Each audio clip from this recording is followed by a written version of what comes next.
Compliments, GUT Credit Union.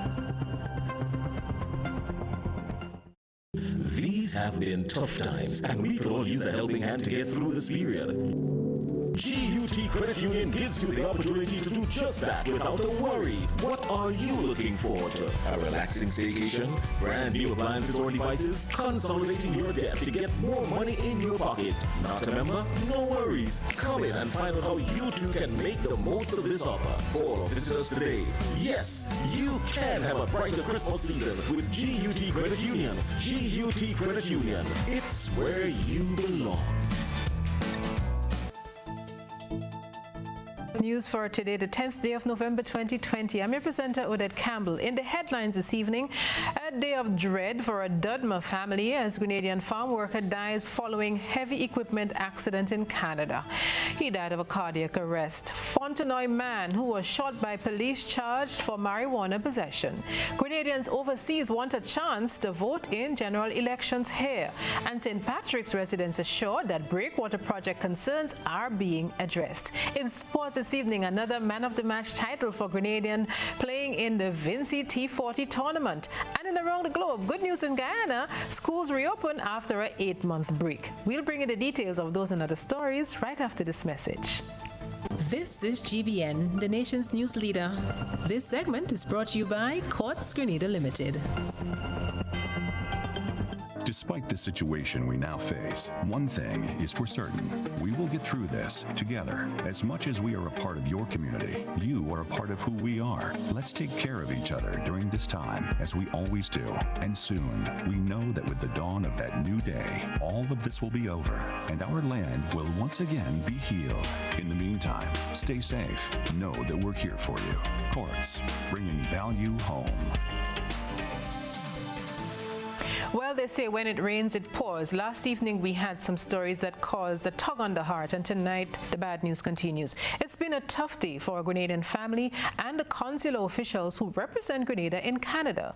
They have had to face the unpleasant task of dealing with a tragedy which occurred last evening. The word hit home just around midnight that a Grenadian worker on the Canadian Farm Workers Program died after an accident. His family was awaiting his return home within the next 3 weeks, only to receive the horrific news Monday night. We get details in this report from Kristalina Chan. According to information reaching our news desk, Grenadian farm worker Dunbar Hosford left the island in June this year to take up duties at a farm in Canada. Reportedly suffered a medical discomfort on his way back to the bunker Monday night after the completion of his daily task. He was taken to a nearby hospital where he later died. The cause of death has been identified as cardiac arrest. GBN on Tuesday contacted the Office of Grenada's Consul General in Canada, Derek James, who informed our news desk that he is in touch with Dunbar's family in Grenada. Last night, and after receiving a call from first of all, the call came from the family in Grenada, and then I went to get some information about the death of Mr. Dunbar, and from the information I got from speaking with the workers, they said that at the end of the shift, they were on the way from the farm to the house where they were living, and Dunbar was driving a tractor in front of them because they were in a van behind, and they noticed that the tractor was losing control of the tractor, and it went down into a ditch, and they ran and took him up and rushed him to the hospital. He spent a couple hours, and then he died later on. He also pointed out that Dunbar was quite instrumental in the school where his sons attend. A call from one of his son's teacher this morning, and she said that he is a man who, every time on his return to Grenada, he will bring apples for the school, and he was part of the school development in terms of the school feeding program. He was an instrumental part of that program. So children, I understand that he has three children, 3 boys. So we all have to play our role to support the family as we move forward, to help them in this difficult time. Consul General James says arrangements are being made to have the body of Mr. Hosford returned to his homeland.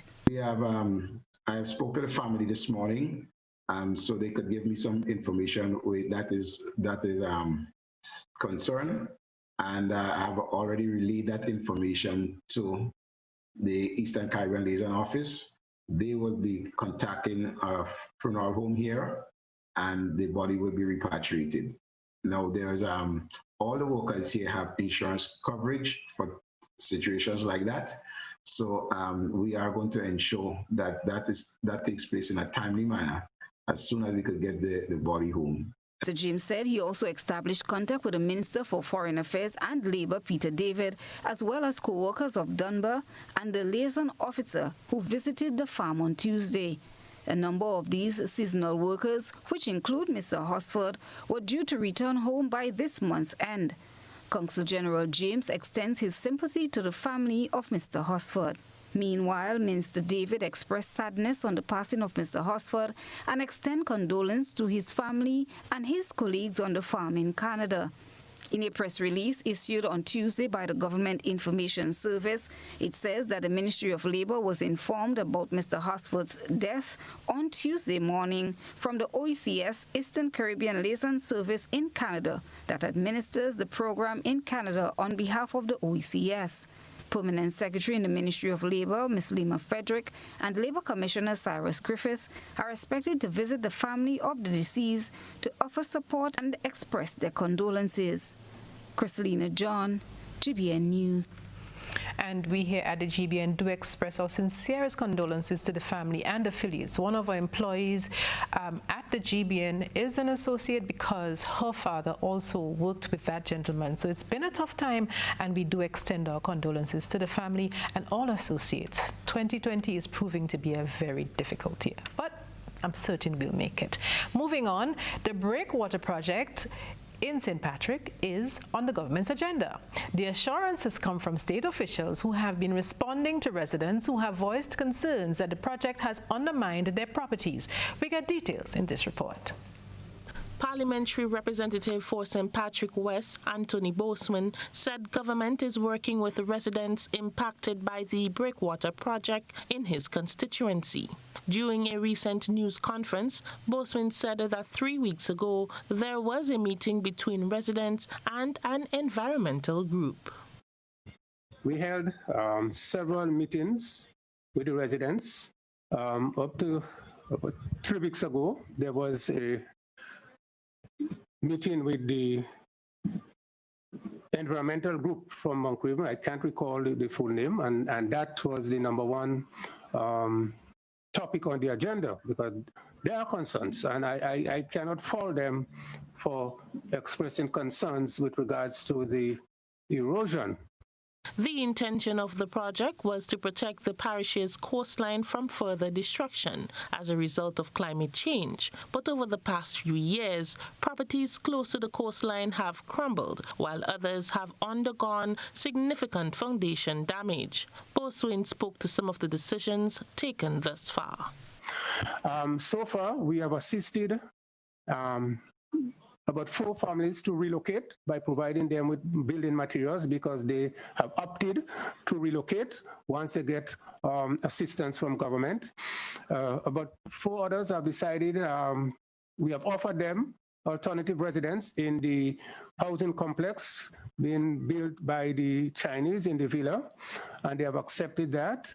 And therefore, we are hoping that very soon that will materialize. The MP said that in 2019, government did budget some $2 million to implement measures to mitigate against the erosion taking place in the area, but these plans were impeded by COVID-19. The intention was to bring in some consultants to look at the project again. Because of COVID and because of the restrictions on travel, they were not able to come, and therefore that did not materialize. But in our recent meeting, we decided that we have to move forward. The gentleman who did the Breakwater, he was at the meeting, and he was mandated to present a preliminary proposal as to exactly how we can go forward in terms of mitigating the erosion. He has done that. He has submitted it to the Minister for Finance, and now we await the next step, because the next step will be to have a consultant look at it, do the costings, and come up with the proper recommendations as to how we deal with the erosion. For GBN News, I am Rina Pear reporting. And to news of politics, Grenadians overseas want to be able to vote in general elections held on the island. For this to happen, constitutional reform may be necessary. The subject came to the fore on GBN's Beyond the Headlines last night. As all eyes focus on the U.S. general elections and debate ensued over the counting of mailed ballots, Grenadians residing in the diaspora are saying the time has come for them to be allowed to participate in the local electoral process. Denison Forrester George, a Grenadian-American attorney residing in the U.S., on Monday night's GBN Beyond the Headlines Election and Politics edition, sounded that need. We Grenadians, Americans, Grenadians in England, we demand the time is going to come, and I hope it's going to be the next election that we'll have the right to vote. I think Grenadians abroad should have the right to vote in elections. In Grenada, we could vote at our consulate here in the U.S. We are the ones that are basically the backbone of the country. And I'm hoping that somewhere down the line, there would be some changes in the Constitution. I don't know if it's the Constitution they would have to change to amend, giving Grenadians abroad the right to vote. Call for the implementation of legislation to ensure Grenadians in the diaspora have that equal right. Grenada is no longer 6 parishes. Grenada is Toronto, Grenada is London, Grenada is Trinidad, Grenada is New York. Grenada no longer have 100,000 people. Grenada have over 3 million people. And I think the situation with the pandemics and the pandemic that is going on right now, who are the people who are in the hotels in St. George's? It's Grenadian Americans that are coming back. Who are the people that keeping this country moving forward economically? Is remittance coming from abroad? I'm sure the amount of remittance that comes into Grenada maybe equal the GDP of the country. So I think any future elections that are going to take part in Grenada, we as Grenadian Americans and Grenadians, British, English, Canadian, going to demand the right to have a say. Ferdinand Phillip, voter and civic registration officer at the Parliamentary Elections Office, tells GBN that the issue was raised with the office and the matter will be discussed when a meeting of stakeholders is held. There is going to be the need for us to convene, and it is in the works to convene, all of the stakeholders to look at a broad spectrum of legislation, be it amendments, whatever, to govern our function. And this issue that has been raised, of course, will be discussed. And if it is found to be viable, of course, it will be carried. If not, and maybe needs to be looked at a future date, then it will be like that. He said what he cannot do is assure anyone that Grenadians in the diaspora will be allowed to vote from where they are when the next general election is called. Local law states that only people physically at the polls are allowed to cast their ballot. For GBN News, Janelle MacDonald. And still to come from us this evening, Fontenoy man who was shot by police charged for marijuana possession. We'll have that story and more after the break. Christmas is happening. Christmas is happening. Christmas is happening at Republic Bank. No interest rate happening. Quick approval happening. Christmas time happening at Republic Bank. And 2020 on a merry note at Republic Bank as we spread the holiday cheer with our Make It Happen loans. Republic Bank is here to lighten up your spirit with quick approvals and cash prizes valued at over $10,000. Christmas is happening at Republic Bank. Republic Bank, we're the one for you. Your hard work, talent, and creativity, plus Flow, equals more ways to chase your dreams. Flow is connecting all of Grenada, from Point Salines to Hillsborough, with the most reliable connection on the island. So now everyone can work, study, and keep moving forward together. Visit discoverflow.co for more information. Need a quick, convenient way to pay your bills and avoid lines? Use the online banking feature from Republic Bank, First Caribbean, or Co-op Bank. Contact them today to set up your online banking and enjoy 24-hour convenience to make your bill payments. Stay safe. Grenlec, we are united even when we are apart. Despite the situation we now face, one thing is for certain. We will get through this together. As much as we are a part of your community, you are a part of who we are. Let's take care of each other during this time, as we always do.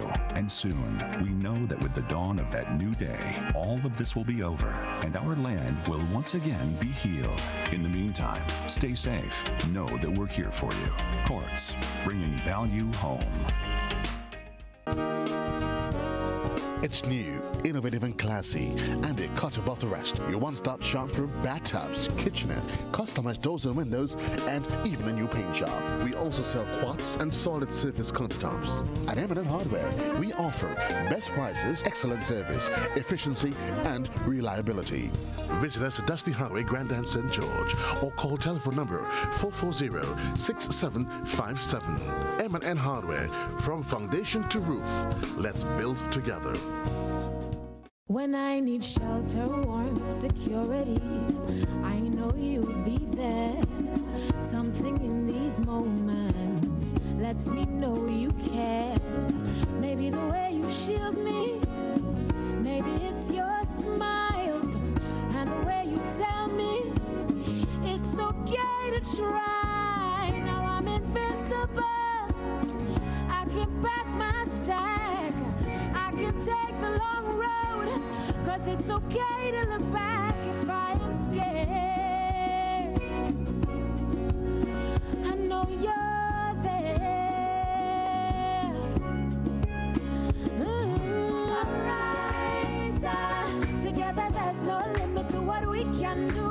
Arise, with no wings, fly. Arise, and we're so high, enjoy the view. Arise, look, no wings, fly. This is Ariza, your financial freedom, your future. Introducing the new Digicel Prime Bundle. It's simply more bundled together. 54 gigs for 7 days for only $25. More data, more fun. Activate today on the My Digicel app. GBN leads, the others follow. This segment is brought to you by Republic Bank. Christmas is happening. Christmas is happening. Christmas is happening at Republic Bank. Low interest rate happening. Quick approval happening. Christmas time happening at Republic Bank. And 2020 on a merry note at Republic Bank as we spread the holiday cheer with our Make It Happen loans. Republic Bank is here to lighten up your spirit with quick approvals and cash prizes valued at over $10,000. Christmas is happening at Republic Bank. Republic Bank, we're the one for you. And now to this story, which has generated a lot of public discussion since late October. The update is that Christopher Regis has been charged by police for possession of illegal drugs. In late October, the Fontenay youth was shot by police while they were on an operation in the area. Attorney Jerry Edwin says they want a further review of the case. We are in active communication with the prosecution department of the Royal Grenada Police Force to see how those charges could be amended, because we think under the circumstances in which young Chris was shot, that the charges are a bit, they're too steep. They're not cognizant of the circumstances around which this young man was shot. And I wouldn't want to say anything more because we are in discussions with the Royal Grenada Police Force at this time. Regis's father was angered by the police action, saying that his son was shot while running away from the police officers. And Regis Sr. stabbed 2 police officers in the city last Friday. That's 2 Fridays ago. Edwin says the entire episode is cause for concern, and he is hoping for an amicable resolution. Yeah, we were advised that officers of the Royal Grenada Police Force actually attended the bedside of Chris after he was shot with a bail form and with what was allegedly marijuana plant material, which we thought was extremely unfortunate. And nonetheless, that is the information we have, that this was the option that the police used when they went to his bedside after he was shot. I said unfortunate, but let's leave it there.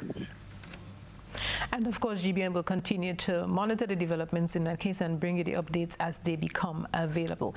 And we're going to travel to St. Andrew now, where parents of Mount Horn will no longer have to struggle to take their toddlers to daycares in the town of Grenville. The village is now fully equipped with a state-of-the-art facility. We get details in this report. The establishment of a daycare in the St. Andrews area came to play as the Ministry of Social Development seeks to improve the availability of government-owned daycare facilities in the rural areas. With a total of 45 daycares throughout the country, 34 are in the St. George's area, with only 11 of the 45 government-owned. The Mount Horn Child Development Center was funded by the Indian Aid at the cost of $300,000 and was implemented by UNICEF in collaboration with the government of Grenada. Dawn Cyrus, social worker in charge of daycare services within the Ministry of Social Development, said the initiative was in response to residents' requests. Some time ago, we had some discussions with a group of people, primarily women, in the Mount Horn community, and they expressed the need for a daycare service. So it was an expressed need by the people in the Mount Horn community. The Minister for Social Development is also the parliamentary representative for that area, and it was raised at that level with her. Subsequently, we identified a building where we're looking where it will reduce the cost, where we don't have to purchase the land. So we do know that there was a plot of land in Mount Horn. I think it's the Cocoa Association. So that building was identified. Kati Julian Ramsey, supervisor of the daycare, said that since they reopened their doors in March of 2020, they have received great feedback for parents in Mount Horn and nearby communities. She said they provide service for children as young as 6 months to 3 years old between the hours of 7:30 a.m. to 5 p.m. for the cost of $100 EC. Currently, we have 8 children in the center daily. Well, today make it 9. And we have approximately 14 registered.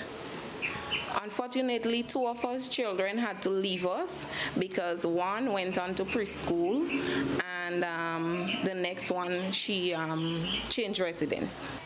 I would say the parents are very comfortable because when we opened our center doors on the 2nd of March 2020.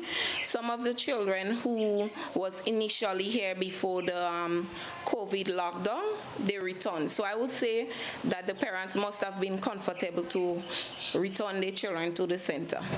For GBN News, I am Rina Pear reporting. And now we're moving from Mount Horn and we're going to the Senate. The newly appointed farmers representative in the Senate has had his opening salvo.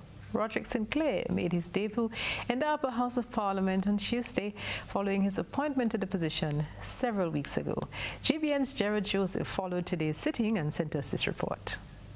Farmers and Fisheries representative in the Senate, Roderick Sinclair, plans to transform the agriculture sector.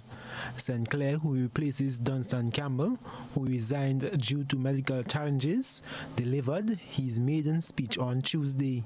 Challenged by President of the Senate, Chester Humphrey, to seriously make inroads in the development of such a key sector, Senator Sinclair says rebooting and progressing agriculture forward will be some of his key approaches. We need to have communication, dialogue. A lot of time things is happening and we're not sharing and we're not discussing, so we are wasting resources. So we need to be able to share in some dialogue platform, how do we move forward in addressing issues. Already for me, I have used some of the technology and I've already started a Facebook page, YouTube channel and so on to communicate within my constituents, but also to communicate with persons outside of the immediate constituents. He says markets are needed and agricultural land safeguarded with fixed access roads, plus the increased involvement of youth and women in the sector. In addition to that, I will be engaging throughout the country in a structured way, different parishes, different villages, with the farmers, so we can get the input. But of course, as you mentioned, the dialogue with our ministers, I already had meetings with the two ministers of Agriculture and Fisheries, and the future is bright. Reminiscing on the turning points for agriculture in the past, the new senator identified value-added products as being totally underdeveloped and the human resource within the sector on a steady decline, whereby trained farmers are at the point of retirement. One that embraces the opportunities of the present and deliver real results to our farmers, fisher folks, their families, and everyone. That is what we want to see in the new agriculture. One that is transformational, not just something new because it's new. It must, so what? It mustn't be that. You must feel the change. He is calling for capacity building and education, reiterating the need for a new agriculture which is driven by modern agro-industrialization. I am Gerard Joseph for GBN News. And guess what? Coincidentally, tonight's GBN I Saw has something to do with agriculture. Let's see what that person captured. A good eye captures all. GBN I Saw is brought to you by Clear Vision. You know us, but we knew.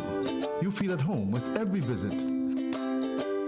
An experienced team offering personalized courtier service and trendy brand name lifestyle products. We're changing the vision care landscape one customer at a time.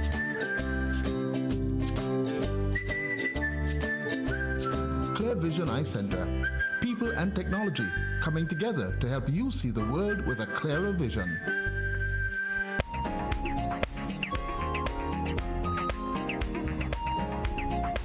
Wonders never cease. From a glance, you may assume it's a toy, but a closer look will show you a single pepper finding its unique way to attempt multiplication. Tonight, we feature a rare occurrence. Our ISA reporter thought this one was ISA worthy. Send us your photo and video submissions via WhatsApp on 405-3052 and our other social media platforms.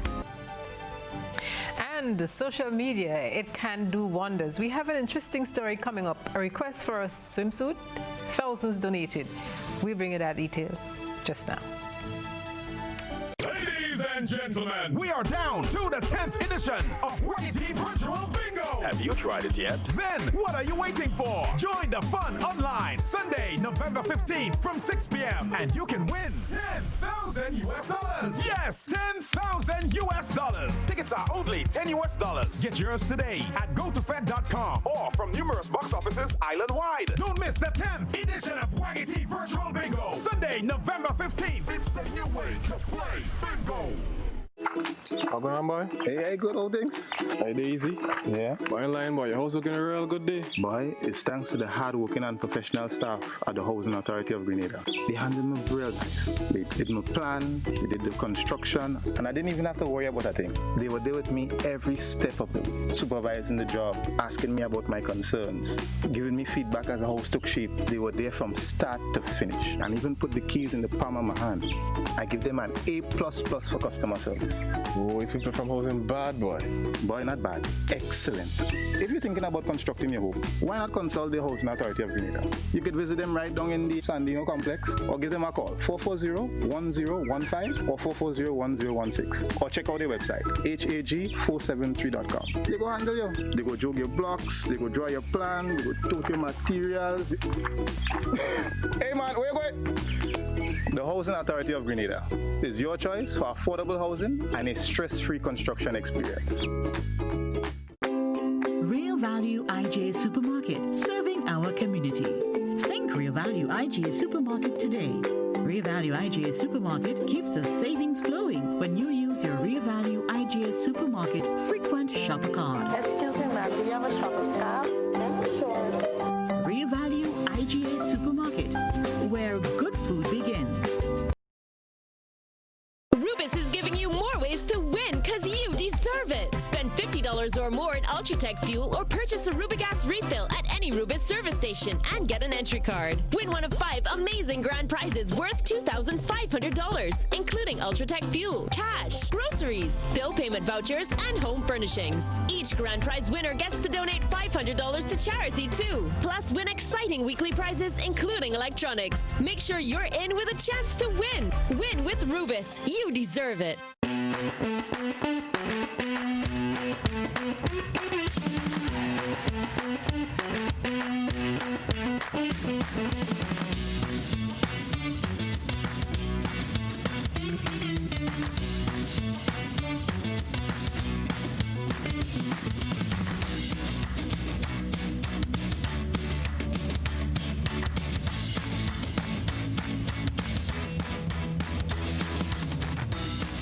A message by the Grenada Distillers Limited. You want a hand sanitizer to do 3 things: kill germs, be gentle, and to go where you go. You can get all of that in our hand sanitizer. Hard on germs, gentle on hands, affordable. Remember, hand sanitizers contain alcohol. Keep away from heat and flames and avoid contact with eyes. Available at retailers island-wide. A message by the Grenada Distillers Limited. The Food Fair offers quality foods at affordable prices. Now, with our improved web store, you can make all your purchases from the comfort of your home. It's so simple, easy to log in and navigate, safe and secure transactions, and a quick checkout. All your grocery needs at your fingertips. Convenient and reliable. Food Fair, where you can fill your baskets without emptying your pockets. This is GBN. We've got the means, the power, and the medium. This segment is brought to you by Flow. Everyone connected plus Flow equals a new way of living. And now when you add a mobile line to your Flow in-home service, you have 2 great ways to stay connected and save. Get 20% off your 7 or 30-day prepaid plan, or save 30% on a postpaid plan. That's how we save and stay connected. Call us or visit discoverflow.co today. Terms and conditions apply. Well, before the break, we brought you an excerpt from the Senate featuring the recently appointed agricultural representative in the Senate. We're going back to the Senate this time, and the President, Senator Chester Humphrey, has asked his members to reflect on the importance of science in society. He made comments in the Senate as he recognized the observance of World Day of Science for Peace and Development. Senator Humphrey noted that this year's observance comes as the world races to solidify a stance on accessing a vaccine to combat the COVID-19 virus. So as we recognize this day, it is necessary to emphasize that strengthening public awareness of the role of science for peaceful and sustainable societies is important. Promote national and international solidarity for shared science between countries. In fact, the World Health Organization has put uppermost in the context of the scientific researches right now in the finding of a disease, that there's going to be a fair and equitable system of bringing the vaccines to humankind. The President of the Senate says actions taken in relation to COVID-19 do speak volumes about the day's significance. And that's important because it underscores the recognition of life, the value of all life, and that life must not, or the security of life must not be dependent on the size of your monetary pocket. That's a fundamental principle. And therefore, as we salute this World Science Day for Peace, we have to bring to it also the principles of equity, fairness, so that all of human society can benefit. And we're staying with news of agriculture, which we had addressed with the appointment of Mr. Roderick Sinclair to the Senate. The newly appointed Agriculture Minister, Peter David, continues to hold familiarization visits with stakeholders. His latest tour took him to Cane Co's farm and rum distillery. At the company's headquarters in Meadows, St. Andrew, he was informed about the potential of the sugarcane industry here. You travel down to the south, you travel to the east, to the west, you see the cane fields. In fact, I know there are many farmers in Grenada who told me years ago that there's potential in the cane industry still. Renegade has come and proved that that is correct. I want to congratulate them on the achievement. I want to thank them for choosing Grenada to do such a wonderful product.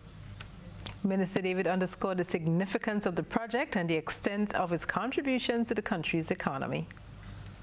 I want to say it also tells our farmers that we can add value to our raw materials. You know, we've always spoken about adding more value, more processing. This is an example of that kind of processing. So I want to say to the developers, thanks again.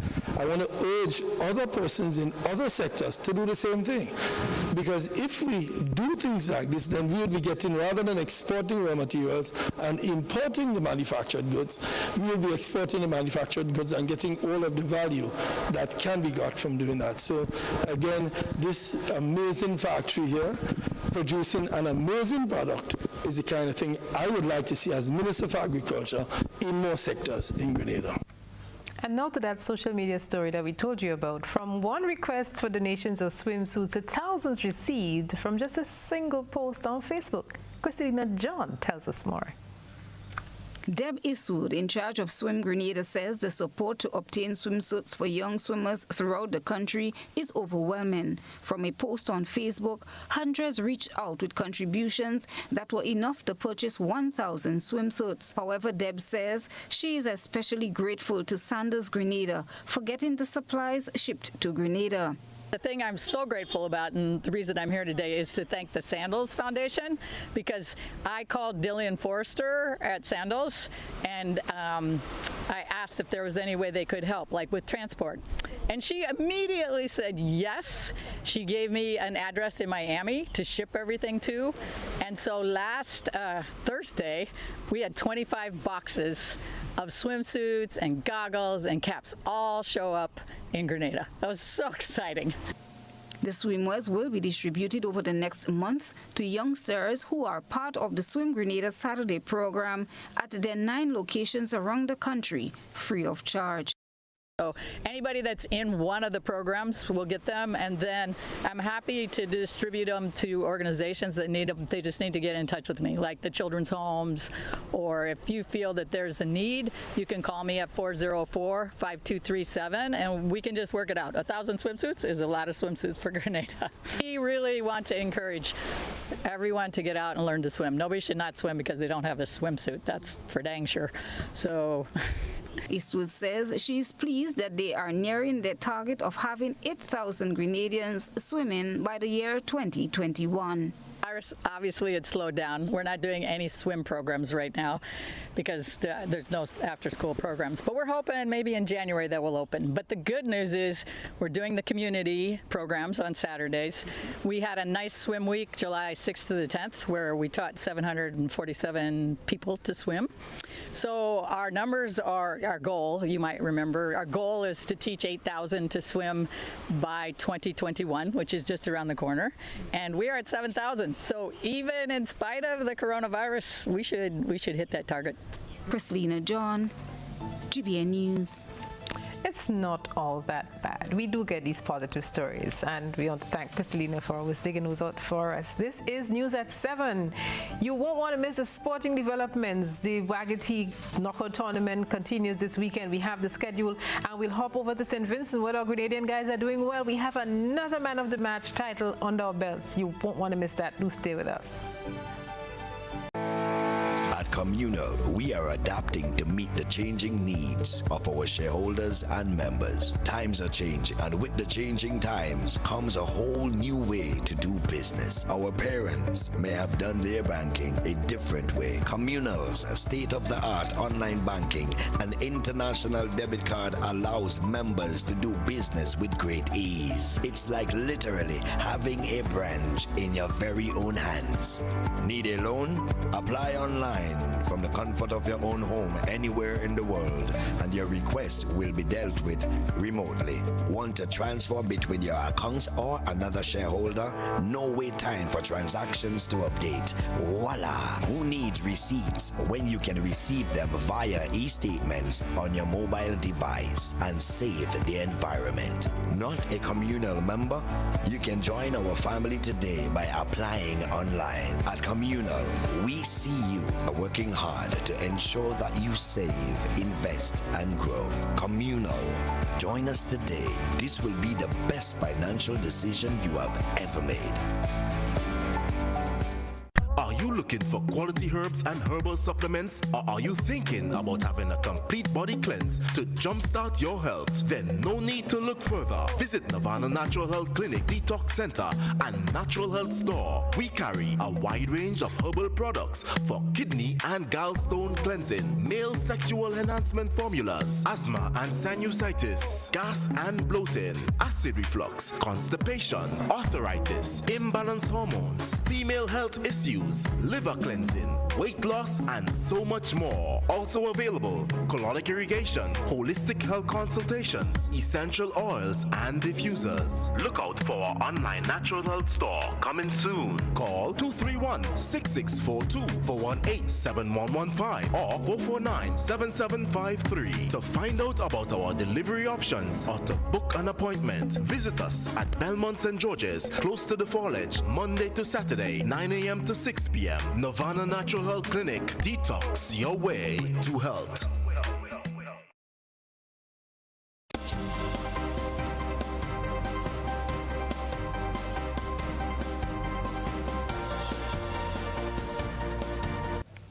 And we've been keeping our eye on what's been happening with the tropical weather patterns. Sigoni Mohammed has been on the ball, and we now toss to her. Definitely a sight, and all of that activity was from the tropical wave we spoke about in yesterday's forecast, which passed the islands, and it didn't really bring a lot of activity to Trinidad, but definitely to Tobago. Well, you saw what happened there, and it's now an area of interest being dubbed Invest 98L, and this is simply how we identify tropical waves that move across the Atlantic. What you're looking at right now is actually Tropical Storm Ada. The minute it made landfall 11 days ago in Nicaragua, and then it moved all the way into Cuba, making a second landfall and then a third landfall within the last 48 hours over parts of Florida. It is sitting right now quite comfortably over the western tip of Cuba in the southeastern portion of the Gulf of Mexico, and it is developing what we call a pinhole eye, which means that that circulation is quite tightened up at its core, and it could be becoming a hurricane within the next couple of hours. We wait to see what happens with this forecast in particular, but this is what's going on with Ada, still bringing a lot of rainfall activity to the western portion of the Caribbean and even to parts of Florida. We'll talk a little bit more about that in our regional roundup, but right now we're also tracking another area of interest. If Ada isn't enough to deal with, we also have Theta to deal with as well, and that is over onto the eastern side of the Atlantic. What you're focusing on into this period is the fact that it's going to move in that easterly direction, and it's not really going to be bringing a bother to anybody in the Caribbean portion at this point. What we're also looking at, the fact is that this is a subtropical cyclone, and it's going to lose its frontal characteristics. It came off of a cold front, actually moving in that general direction toward the east, and right now what we're seeing is that it is forecast to become a tropical storm instead of a subtropical system. It will lose that tropical characteristic and develop further, and we could see it maintaining that storm strength as it pushes toward the eastern portion of the Atlantic. But that's not all we're monitoring.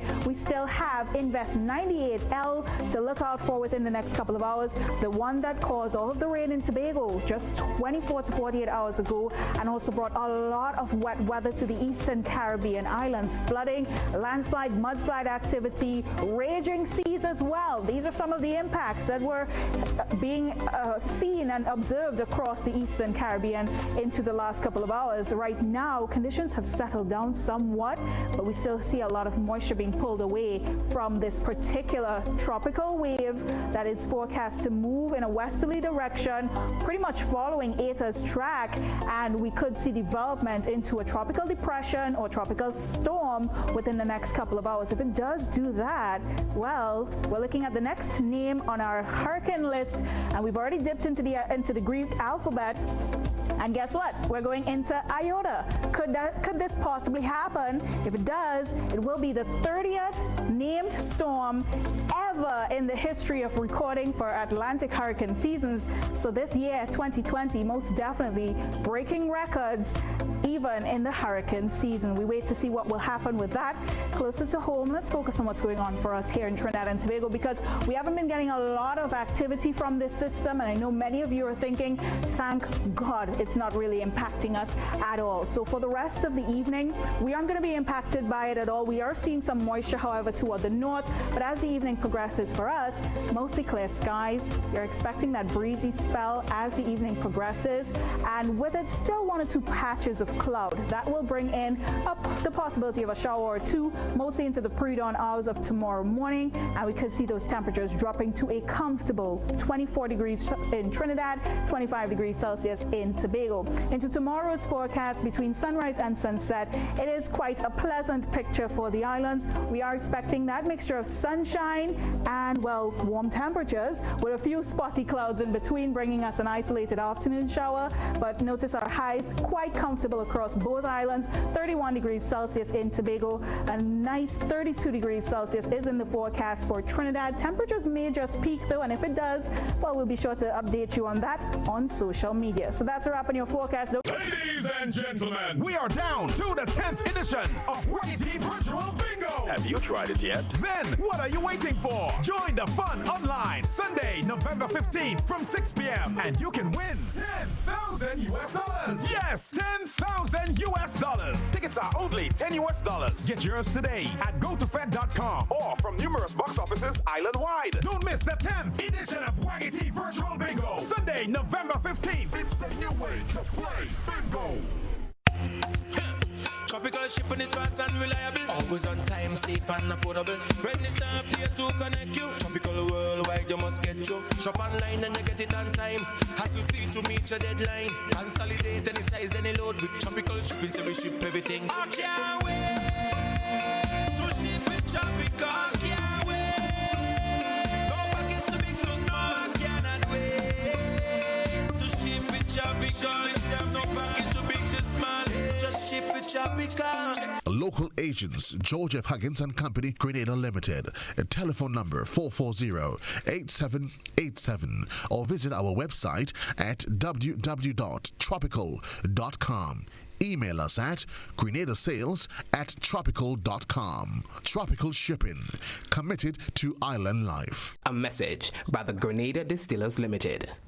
You want a hand sanitizer to do 3 things: kill germs, be gentle, and to go where you go. You can get all of that in our hand sanitizer. Hard on germs, gentle on hands, affordable. Remember, hand sanitizers contain alcohol. Keep away from heat and flames and avoid contact with eyes. Available at retailers island-wide. A message by the Grenada Distillers Limited. The Franklins are returning from their dream vacation, but they soon discover that their world has changed. They want to test Papa for COVID-19. Why they don't test all them damn people that are flying on the plane with the woman they call in Patient Zero? Heritage Theatre presents Patient Zero, a full-length play written by Chris DeRiggs, directed by Neela Etienne. Patient Zero, a story about a family and a nation under the grips of COVID-19. Madness! Pure madness! He got the whole world in his hands. We got the whole world in his hands. I mean, your father has just been carried away on a stretcher, and all you can say is you're locked up and you're frustrated? What do you want me to say? I'm locked up, I'm frustrated. Patient Zero at the Grenada Trade Center. They ain't even allowing 2 Dashing to come from St. Vincent. All they're talking about is curfew, curfew, curfew. Social distancing and other safety protocols will be in place.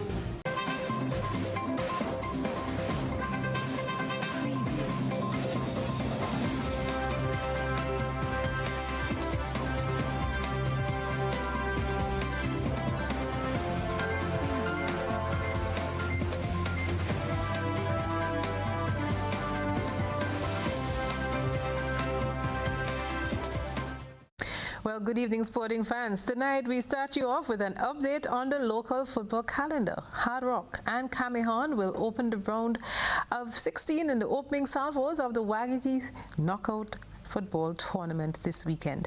Game 1 is between Hard Rock and Cameron, and that begins at 6 o'clock on Saturday. Game 2 is between Antillean Group GBSS and Hurricanes.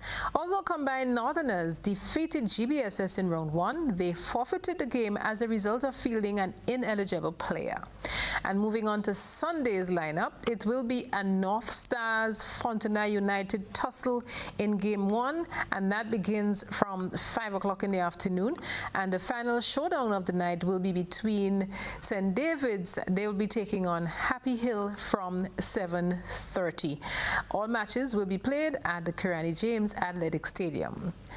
Of course, that's something you won't want to miss. Football action, always great football in the Wagiti Knockout Tournament. And let's move on to the field of cricket, and we're going to tell you man of the match again.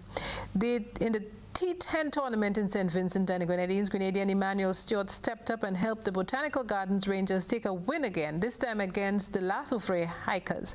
He also secured his second man of the match title in the process. We did tell you last evening that on the weekend he secured his first man of the match title. Emmanuel smashed 46 runs from 16 balls in a match which was reduced to 5 overs to bring his team to 72 not out. Again, it was a clinical performance from us as a team, which is most important right now. Happy to get the 2 points. I mean, personally, I'm happy the way I'm hitting the ball so far. Hopefully I can continue this right throughout the tournament. I've been working hard, and I'm just happy to see that the hard work paying off. Great. Well, with this kind of performance, maybe we'll be seeing you here again as man of the match for a few more games. Whatever it takes to get the team over the line, I'm willing to play my role and take responsibility for it. I know every day won't be heyday, but whenever it is, I'll do my best to make the most of it. Hikers were restricted to 46 for 5 wickets in their allotted 5 overs. Well done to the Grenadian players there. And now let's see what's happening across the region and across the world. Let's go over to our colleagues in TV6. James Saunders is our man on the camera this evening.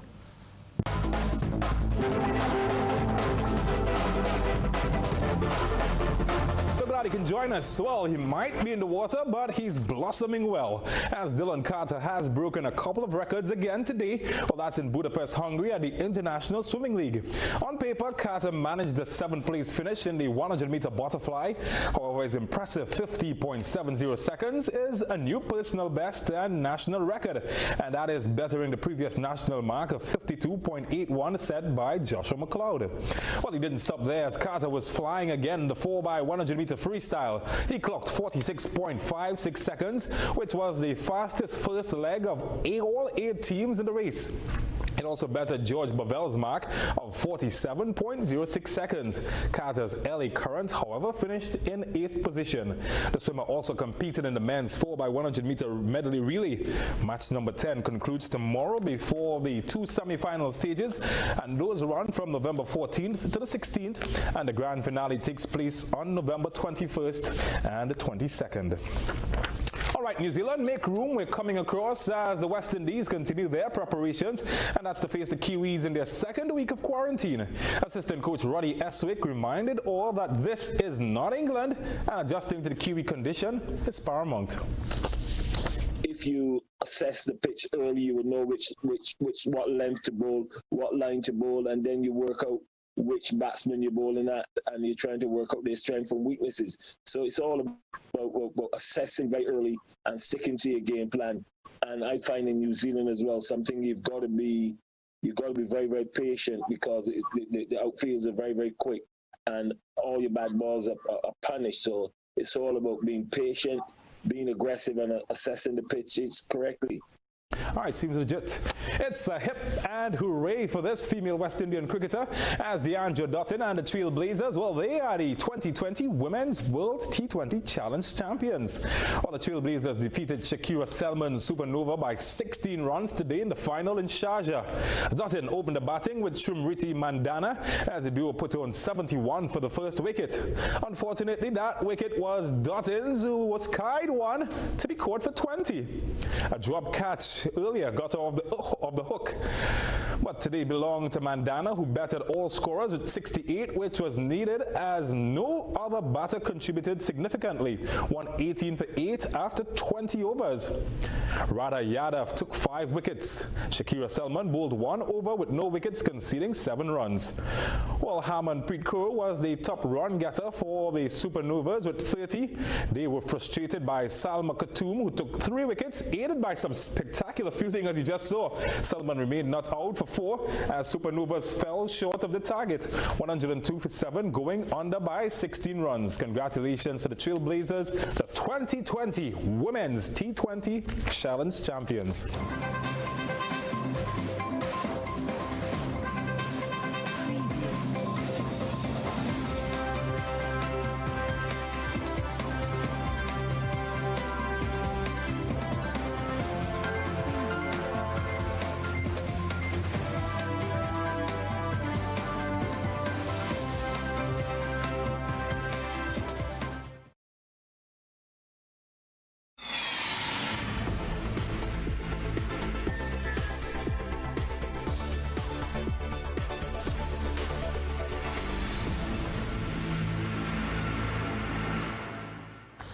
And thanks, James. And that's where we take now a look at a probe around the globe. We're starting in Guyana, where there's good news. After an 8-month break, Guyanese schools countrywide have reopened their doors to students. Hundreds of students turned out in their numbers under the new dispensation. It entailed the wearing of masks and strict adherence to physical distancing and hygiene guidelines. Amal Griffith visited some of the schools in the city and filed this report. Fully clad in face masks, grade 9, 10, and 11 students preparing to write the Caribbean Secondary Education Certificate, CSEC, and Caribbean Advanced Proficiency Examination, CAPE, in 2021 made their way back to school on Monday morning after being away from the classroom for months. When Nightly News visited several city schools on Monday morning, there was seemingly a high turnout of students. Several measures were implemented to keep the teachers and students safe, such as the installation of wash sinks and the distribution of care packages, which include face masks and shield, vitamins, and hand sanitizers. However, parents and educators are still fraught with anxiety and stress over the move by the Ministry of Education. Subject Minister Priya Manik Chand assured that once the guidelines are adhered to, the students will remain safe. Addressing parents of President's College students on Sunday, Minister Manik Chand reiterated that the reopening comes on the heels of CXC's decision to move ahead with plans for the 2021 sitting of CSEC and CAPE. He added that many parents and teachers had pleaded with her to commence the phase reopening to avoid their charges being ill-prepared for the examination. Separate them so much that if a particular class has a positive person, only that class has to stay home. The rest of the school comes. 290 students returned to the President's College Golden Grove East Coast Amarara School, and of that number, many will be housed in the school's dormitory. The dorm students will be required to stay until the term finishes. We are not going to be coming after anyone in any truancy campaign to lock you up, to charge you, to inquire into why you didn't send your children. The choice is up to you. We feel we have to provide the option for parents and students who cannot access education through Zoom and through the internet and through any other way. We have to give them an option. Commenting on the measure to be implemented in light of the coronavirus, Health Minister Dr. Frank Anthony told parents that the President's College students will be required to undergo a PCR test facilitated by Ministry of Health team stationed at the school. We have a medical team on standby so that every child that comes in will be able to take off a nasal swab, and we'll send that to our laboratory for testing.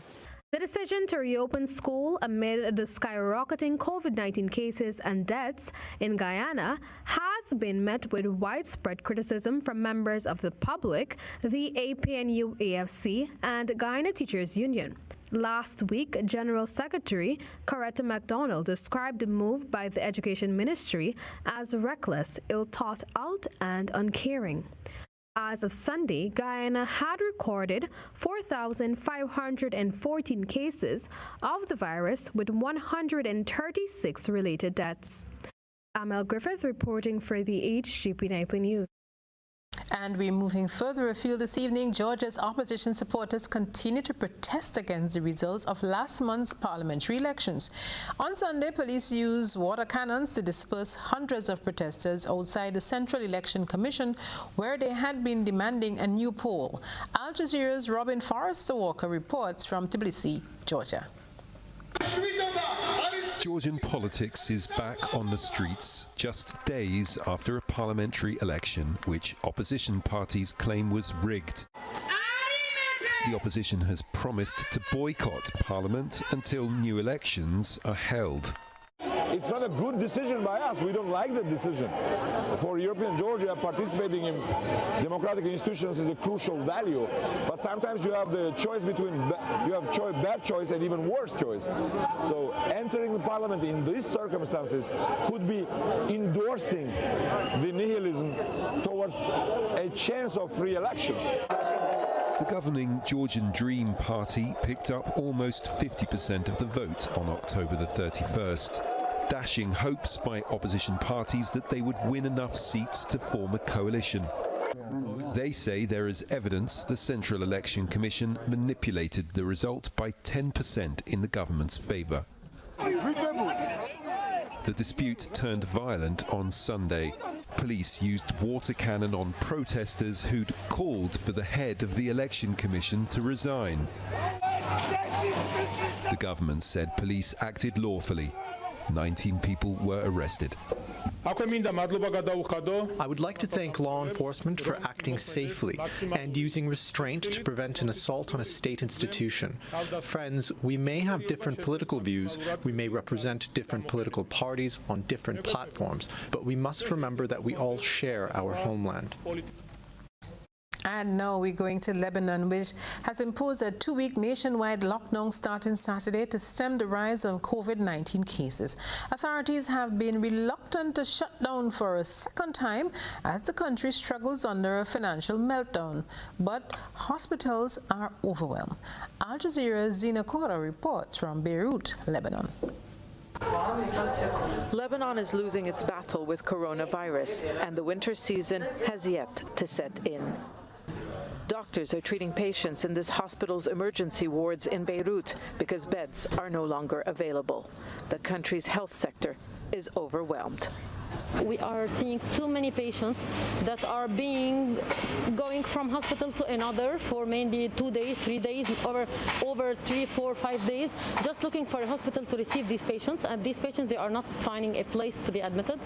And at the end, they are coming to the last hospital where they are admitted, and they are not doing good.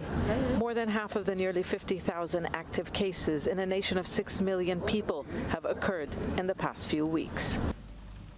And that's our probe around the globe. Stay with us for a recap of the night's lead stories. We'll be right back.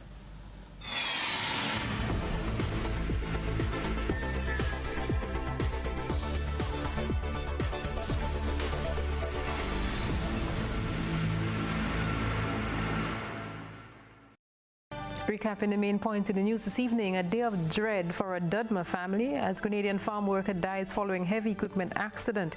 He died of cardiac arrest. Fontenoy man who was shot by police charged for marijuana possession. Grenadians overseas want a change and they want to be able to vote in general elections here. St. Patrick's residents assured that breakwater project concerns are being addressed. And in sports this evening, another man of the match title for Grenadian players in the Vinci T10 tournament.